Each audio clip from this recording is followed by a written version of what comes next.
Good morning, everyone. Good morning, sir. So we'll quickly finish few terms here. We have seen the DNS earlier last week, domain name systems, and we have seen various types of domains like edu.com and all these things, and how a particular machine can be addressed using a DNS server. So you don't have to remember the IP address for each machine in the world. What you do is you remember the complete web address or DNS. So it is not just for the machine nowadays, it is for particular website. Any problems, guys?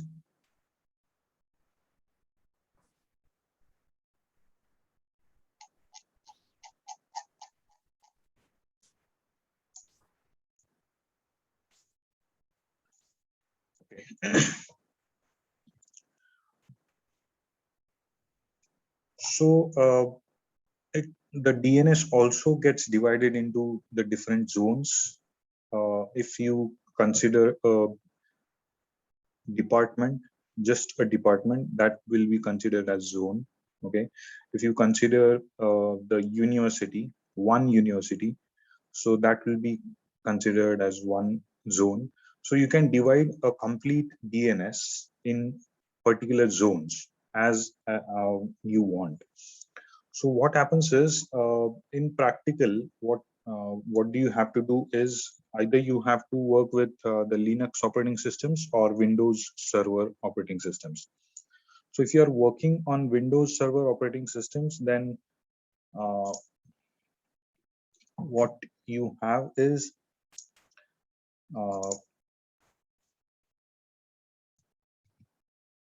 Active Directory. I hope you have heard about these words.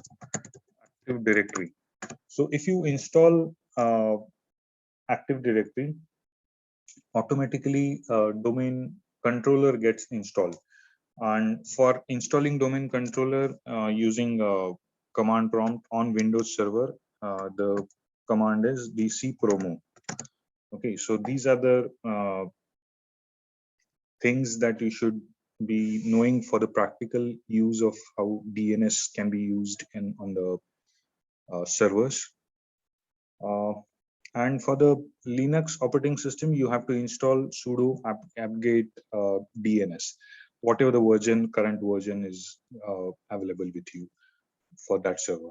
So these are the couple of things that you should know about DNS. Now, how does it work? Okay, now DNS obviously is an application layer protocol. We have seen many protocols for transport layer, network layer, and physical layer or data link layer.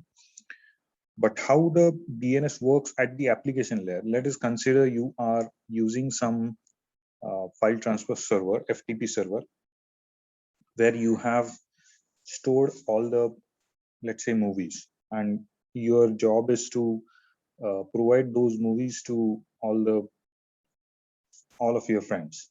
So for that, let's say you have prepared a server on which you are storing all the files. Now, any user in the world, let's say your friends are situated at many locations in the world, what they will do is that they will try to contact you through some link. Okay, but they are not aware of what is your IP address, what might be your exact path to reach you, and all these things.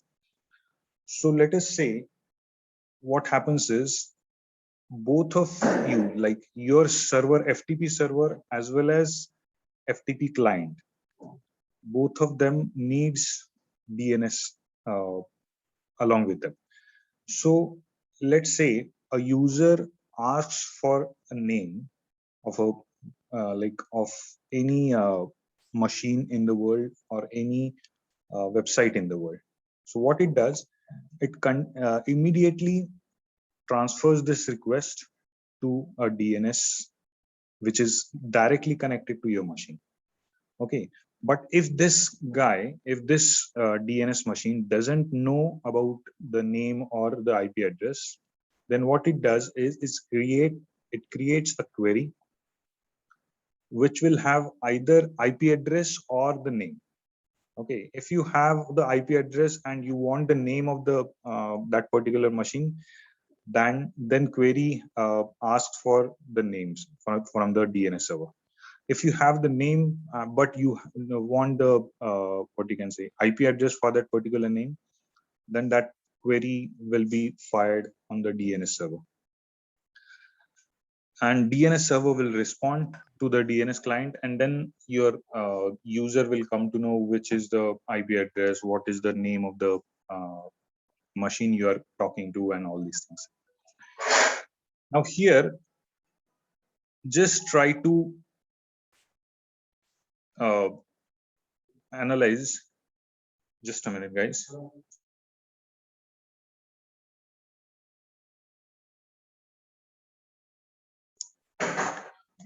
Sorry. So there is not only one DNS server in the world. There are plenty of DNS servers. Now consider one thing. Let's say you are sitting at your home. Okay, you are using a laptop which is connected to your home router. Okay, now there is no DNS machine which is directly connected to your machine. Okay, so that is one thing to notice. Now, how does your machine will get the DNS services? Okay, so if you have specified which DNS server you are talking to, let's say uh, I want to know what is the DNS server I'm using. So what I'll do is ipsconfig, and I'll use ipsconfig/all. So I'll be getting all the information about my settings. I hope it is visible. If it can't change it, yeah. So this is my DHCP server. This is my DNS server. Okay, so because I'm sitting in the university campus, the university campus has couple of DNS servers. Okay, which are installed here. Just like that, you can try at your home what is the DNS server address which you are connected to. Suppose you are not using any DNS server, what you can do is you can mention the default DNS server as 8.8.8.8. Okay, so this is the global DNS server IP address.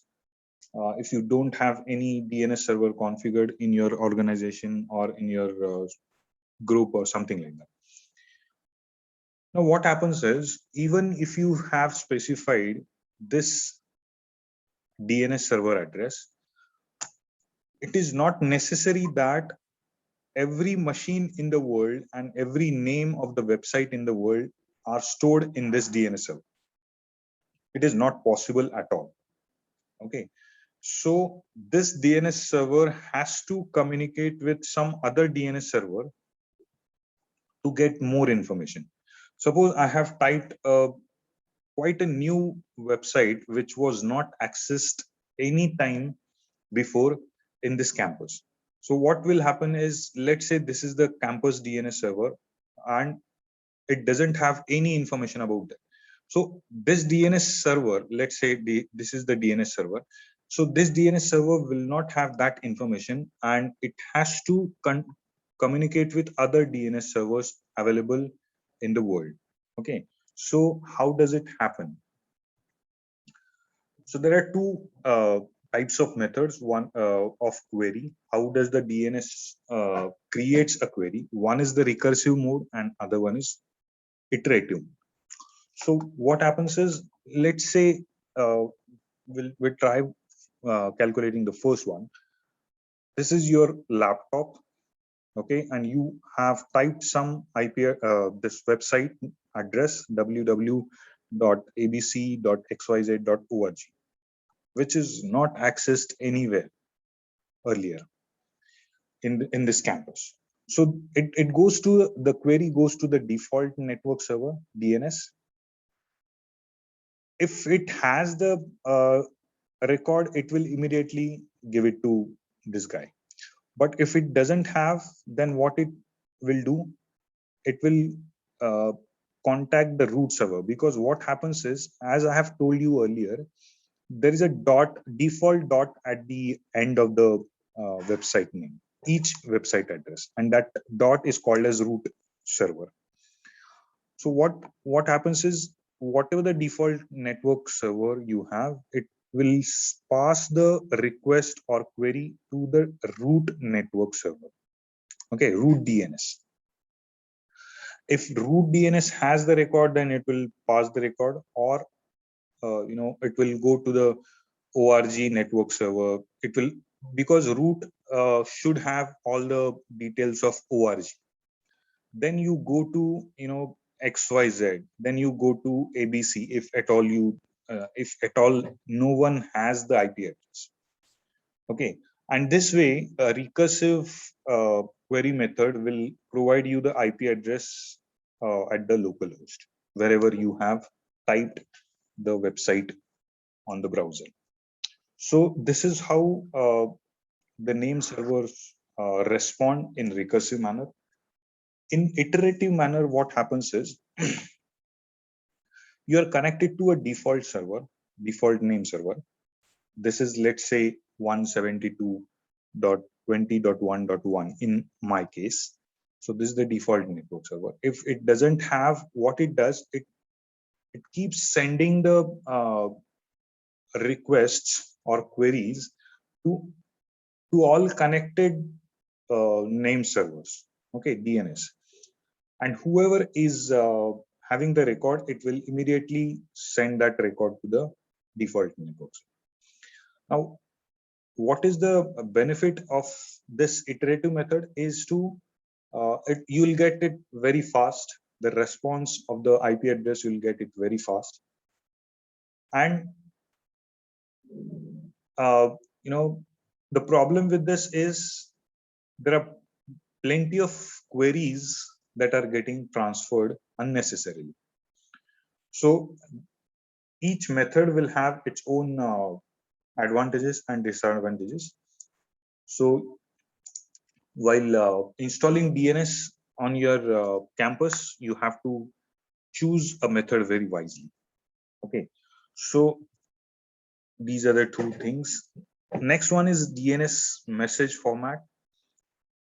It's a very simple thing. It has the header. It what type of message is it, a query or is it a response? How many number of responses have been created, and so on. What kind of question is that? Do you need a IP address from the name, or name from the IP address? What kind of question is that? Then you have an answer, who has given the answer, authority, and all these things, any additional information. So this is the message format that you have to just go through. So that's what information was about DNS. If you have any queries, we can discuss.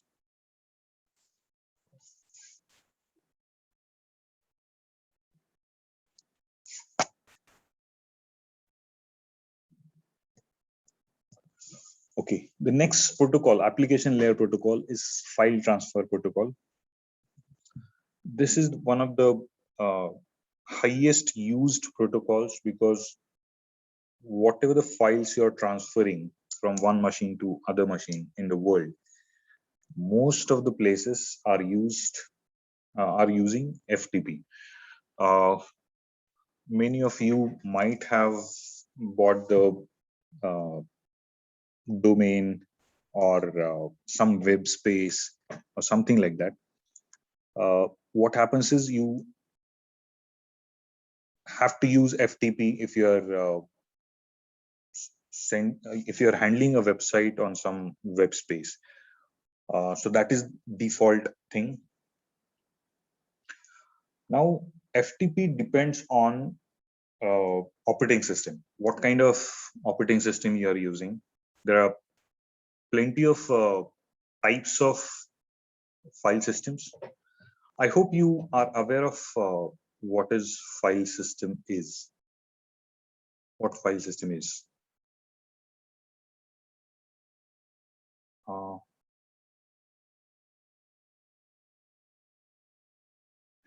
It is actually the way how the file is stored on your machine.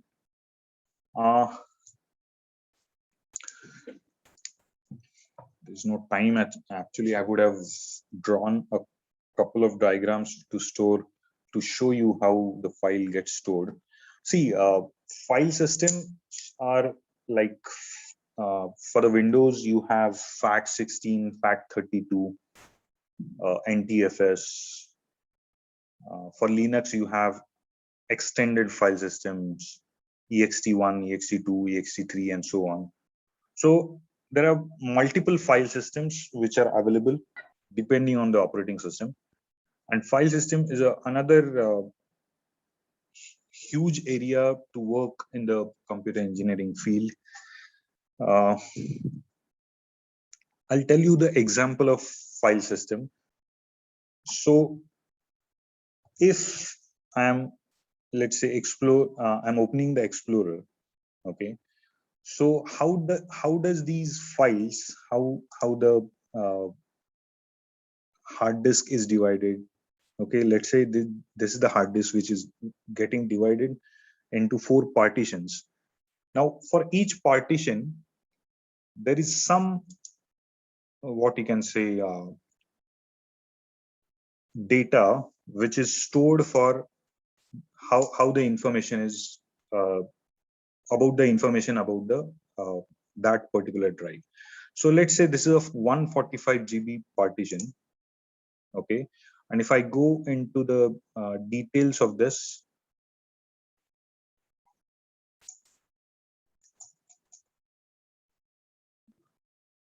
it will not show me actually 145 GB. What will happen is if you keep on adding these two terms, used space and free space, you'll find that there is some space which is not getting added at 145 GB.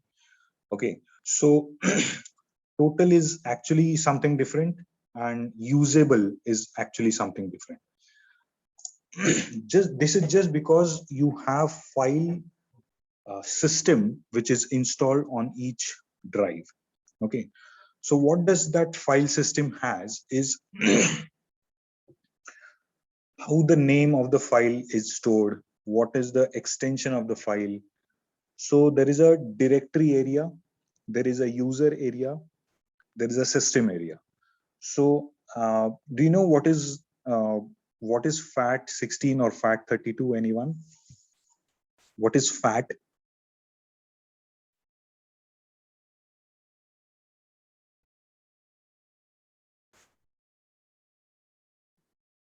Okay, it's actually file allocation table. Whenever you are storing a file, how does that file get stored on the drive? Now, if you have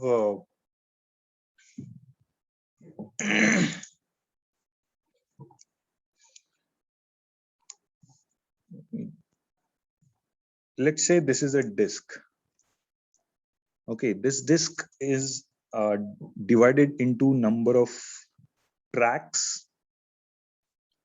If you consider CD or hard drive or anything, something like that, it is getting divided into number of tracks. Now, this disk has two sides. One is the bottom side and one is the upper side. So side 0 and side 1. So each side has these number of tracks. Each track will have the sectors. Okay, so this is not a part of your syllabus, but I'm just giving you some information which you can relate to FTP. Now, these sectors are actually storing the data. Let's say you have abc.a.txt file, okay, and it has many characters. Let's say 2 megabytes of characters are there. Obviously, one sector cannot store all the data of a.txt. So what will happen is it will find the free sectors, okay, on the disk, and it will keep storing the data, okay.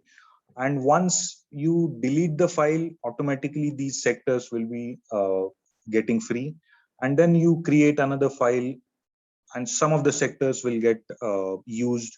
So what happens is whenever you are uh, starting to store new files on the drive, the calculation, let's say you have thousands and millions of files stored on the drive. What happens is this calculation, which sector has which section of the file of and particular data, it becomes very complicated. So you should have a mechanism or a database handling system, uh, which will have, what is the name of the file, what is the size of the file, what are the sectors and all these things which are storing all the data. So this table is called as file allocation table, and that becomes fat. But remember one thing, not all the sectors addresses are stored here. So every sector is addressed and only the first sector is stored here. And remember, not your file is not uh, available in the sequence of the sectors. It can present on any disk, any what you can say, any track, any sector randomly. So the file allocation table FAT16 or FAT32 is an algorithm that calculates the next sector from the starting sector, and so on. So it will find out all the sectors till the last data which is available in the disk. So actually, this is the job of file system, okay. And whenever you're working with the file transfer protocol FTP, you have to deal with the file system, okay. And there are multiple alternatives how you can store the files. There are virtual file systems or reduced approach. The virtual file system, what happens is it is just a virtual structure of the file transfer, okay. That means what? Now I'll give you one example. Let's say you're using a machine which doesn't have Windows operating system. You're using Ubuntu, okay. And your friend is not having Ubuntu. It is using only that machine is using only Windows, but you still transfer the files. The file storing is completely different. File types are completely different, but still you can transfer the files and share the files. Now what happens is one file system has to be converted into the language of other file system. It is just like a Chinese guy talking to some English guy when they don't know their languages. Now, the problem here is who will help this transfer. So there is a concept called as virtual file system, VFS, and that will consider all the file transfer. It uses this protocol, FTAM protocol, which is known as file transfer access and management protocol. Okay, so it is actually virtual file system is actually using multiple file systems, FAT32, FAT16, EXT, and whatnot, NTFS, and that is bit difficult to transfer the file virtually. Okay. Now, in this case, what you have to do is you have to convert each and every code in the other language. Okay. Now, what we can do is we can use the reduced approach. So very minimum code you can write for file transfer. And this is actually a FTP approach, a reduction approach. So what you do is you write a very minimum code to access the files on any kind of operating system or any kind of file system. And you have to support many file types, file operations with a very minimum code, okay, or very minimum programming. And that approach is called as FTP approach. Okay, so you might be aware of some system calls like read system calls, write system calls, and all these things. And remember one thing, whenever we talk about the system calls, we talk about the operating system functionalities. Okay. And when we talk about the operating system functionalities, it is very OS specific, like Windows or Linux. But whenever you are working with FTP, you have to forget about the system calls. You have to write your own code, which is understood by many operating systems, so that you don't have to worry about the VFS. Okay, this is a bit complicated topic to understand, this virtual file systems and all these things. But the things to remember here for FTP is it uses a reduction approach where minimum code is written to access the file and to transfer the file. Okay, so these are the things that you can do. Obviously, directories, create new files, copying, deleting, and all these things. So that is what FTP is all about. I hope whatever I have told you is understood. And whenever you are writing a code, then there are few things that you have to look for. What is the structure of the file, whether the blocks of the data are stored or the data is stored with a serial number of bits and so on. So structured file and unstructured file. Structured file like Excel files or database files, these are structured files. Unstructured files, there is a just raw data, continuous data. There is no division like first 10 characters, first 100 characters, something like that. It is just a string of bytes, nothing else. Okay, and you just have end of file. Okay, whereas in the structured file, what happens is you have plenty of records. So if you have Excel file or any database file, one data will be considered as record, and each record will have its end of record character. And such many records will when many records are ending, then you have end of file. So these are the some things that you should be controlling with the code. What is the end of record, what is the end of file, what are the both, if you have both end of record and end of file, and so on. So there are how file is organized, what is the representation you are using, what kind of ASCII, whether you are using ASCII or what kind of code. There are plenty of codes which are available. I hope you are aware of these codes. You might have studied in the second year. Then stream mode, block mode, and compress mode. Then these are the things you can study on your own. These are some theoretical concepts. Now, FTP has two types of data. FTP has to handle two types of data. One is the control data. Control, and other one is data. Control information is having commands. What kind of activity you want to do with the files? That is the command, whether reading, or writing or just accessing or deleting or something like that. So that is the control commands. And data means whatever you are doing with that file, that will be considered as data. So this is how FTP works. You have a data transfer process, DTP, and the protocol interpreter, PI. What happens is FTP works on 21 port number. Okay.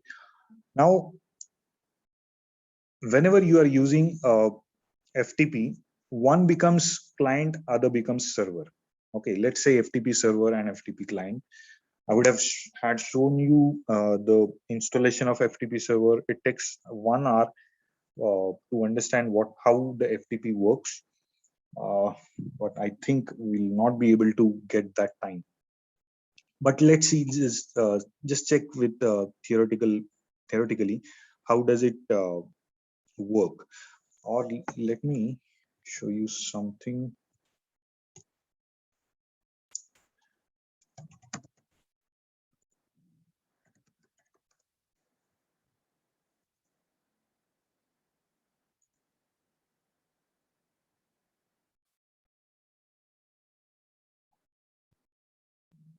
Okay, so can you see this?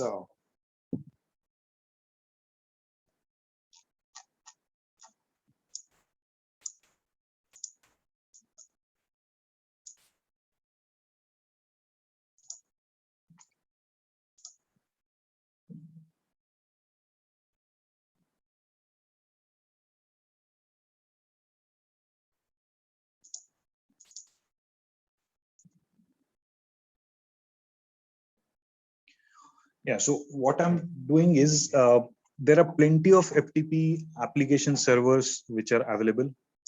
Uh,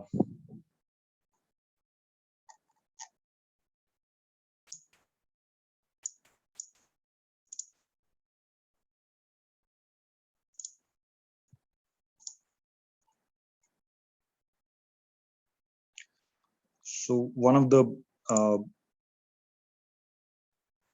one of the mostly used software is FileZilla. So I hope you can see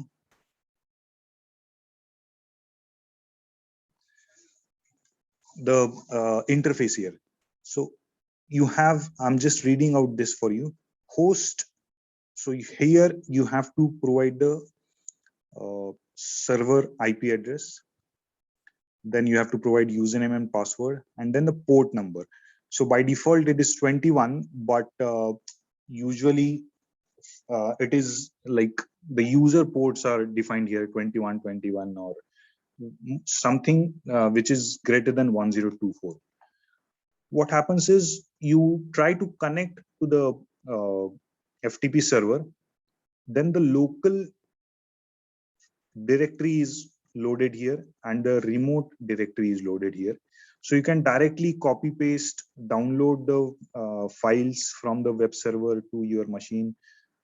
So this you can use. Let's say you are updating a website, you're working on some web contents, and let's say there is one file which is there you have to modify.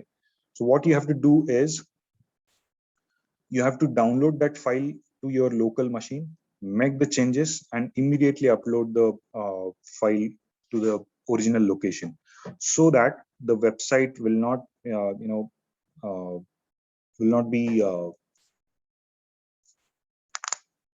like, what you can say, you get the messages like the server is under maintenance and something like that.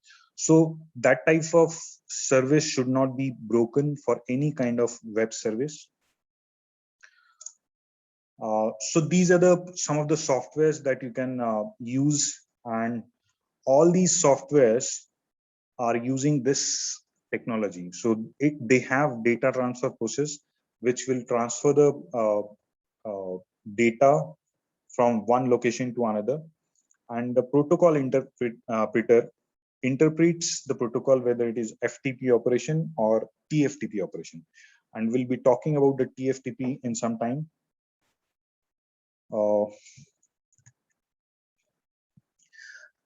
So what are the commands which are available? There are user commands which specifies user, pass command which specifies password. These are very simple commands. You can just go through these commands, list of directories, change working directories, and so on. So and every command works on the code. Okay, so if you have specified 150, that means you are opening a data transfer connection. Uh, if it is if you are getting a code as 200, then command doesn't have any problem. 331 gives you the information that username is perfectly okay. Or if you have wrongly typed the username, it will give you some error. Okay, and the error codes are actually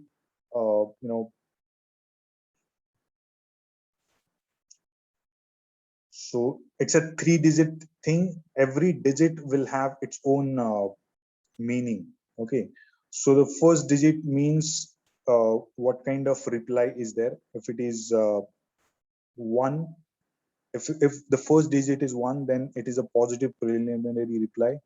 Second, what you can do is you can just go through these theoretical terms. There's nothing difficult, and it's really boring to discuss all these things. 2 means positive completion reply, and so on. So there's nothing what you can say rocket science in this. What I wanted to tell you from these are the commands: access commands, file management commands, delete, list, make directory, remove directory, and so on. Yeah, these 2 things. So there are 2 types of FTP. One is the active mode and other one is the passive mode. In active mode, what happens is you have to transfer the file whenever the machine or the server is continuously active and responding your request. Okay, that is the active mode. And in the passive mode, what happens is once the request is received at the server end, the server passively transfers the data. It doesn't listen to any other command until the first command is done. So that is the passive mode of the data transfer. If you don't want to interrupt the current command, then you should go for passive mode, where fast data transfer is done. In active mode, what happens is for every interrupt coming in for the server, you have to respond that particular command, and that's why it becomes a very slow data transfer. So there are 2 types of data transfer: active mode and passive mode. Depending on your requirement, you have to choose which one to use. Okay, so these are some things about FTP. Do you have any queries, guys?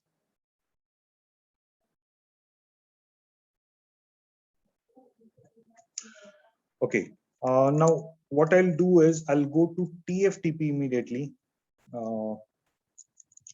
don't know, there's no TFTP here mentioned over here, but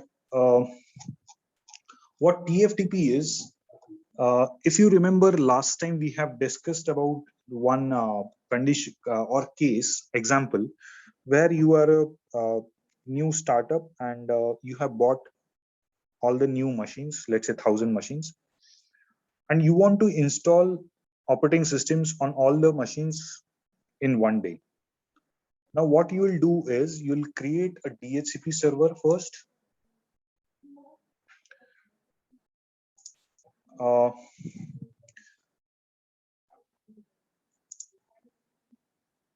Let's say DHCP server, and all the clients are connected in a LAN.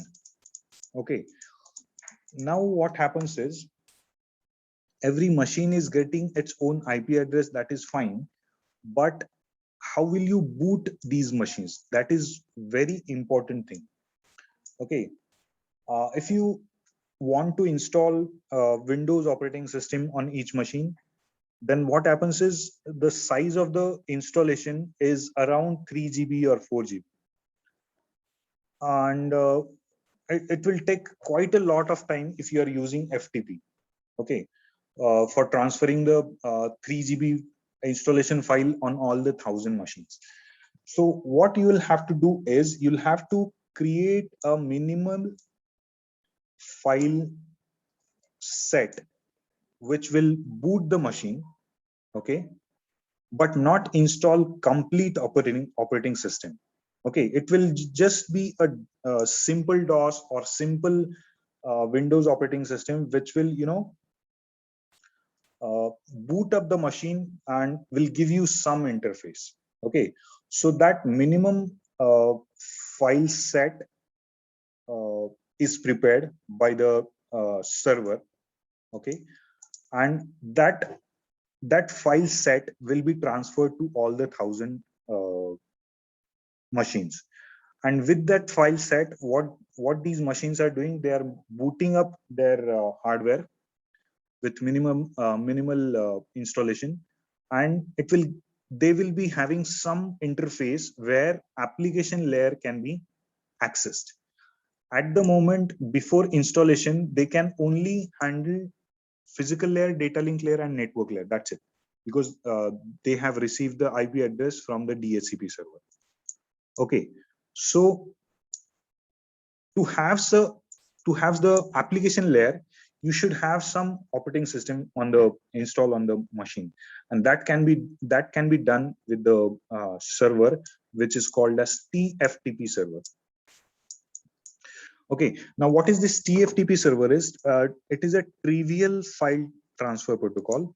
Okay, the minimum set that you have just prepared for booting up a machine for a minimum hardware installation and minimum installation, Windows installation or Linux installation, that set is a very trivial set, very small set of files, and that's why it is called as tree. And these files are getting transferred on all the machines, and that's why it is called as trivial file transfer protocol. Okay, so TFTP is a lower version of FTP and is used very quite often for sending small set of files, so you don't have to use many resources. Just like FTP, you don't have to install FileZilla or something like that. These are quite huge softwares, and they handle quite a lot of commands. But if you don't require that, you can use TFTP. Okay, so that is one thing I wanted to tell you today. So maybe tomorrow what we can do is we can go through the remaining topics about mail servers and all these things. And I would like to finish these topics by tomorrow. I'm going a bit faster so that you'll have some time for all the submission works. And if you have any problems for submissions, please let me know.